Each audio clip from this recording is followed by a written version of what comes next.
గౌరవ ఎంపీ గారు నరసింహ గారికి,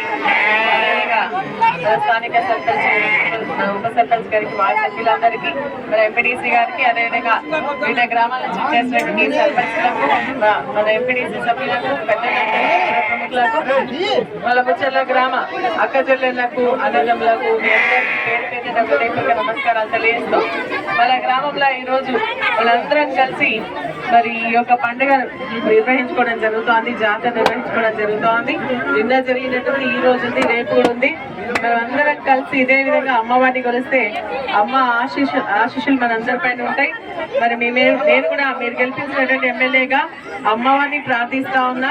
మనందరం కూడా ఆరోగ్యాలతోనే అష్టైశ్వర్యాలతో సుఖంగా, సంతోషంగా, ప్రశాంతమైనటువంటి జీవితం గడిపే విధంగా ఆశీర్వదించాలని, ఈ సంవత్సర కాలం పాటు మన రైతులందరూ కూడా సుభిక్షంగా ఉండే విధంగా మంచి వర్షాలు పడాలని చెప్పేసి కూడా అమ్మవారిని ప్రార్థిస్తా ఉన్నా. గ్రామానికి సంబంధించి పెద్దలు, ముఖ్యులందరూ కూడా కలిసి మమ్మల్ని ఆహ్వానించి అమ్మవారి దర్శనం చేసుకుని అదేవిధంగా మీ అందరూ కూడా కలుసుకునేటువంటి భాగ్యం కల్పించినటువంటి ఆలయ కమిటీ, మరి కమిటీకి, ఎందుకంటే ఇప్పుడు కొత్తగా అందరు కమిటీని అనుకుంటా, కమిటీ అందరినీ కూడా మనస్ఫూర్తిగా అభినందిస్తూ, నాతో పాటు ఇక్కడ విచ్చేసినటువంటి వారందరూ కూడా అభినందనలు తెలియజేస్తూ, మీరు అడిగినట్టుగా రోడ్ ఏదైతే ఉందో మనం ఇక్కడ నుంచి మనం నర్సింహుల్ దాకా వెళ్ళాలి. ఇంతకుముందు కూడా నేను ఇదే రూట్ మేము నర్సింహుల్ గారు మాట్లాడుకుంటూ రావడం జరిగింది.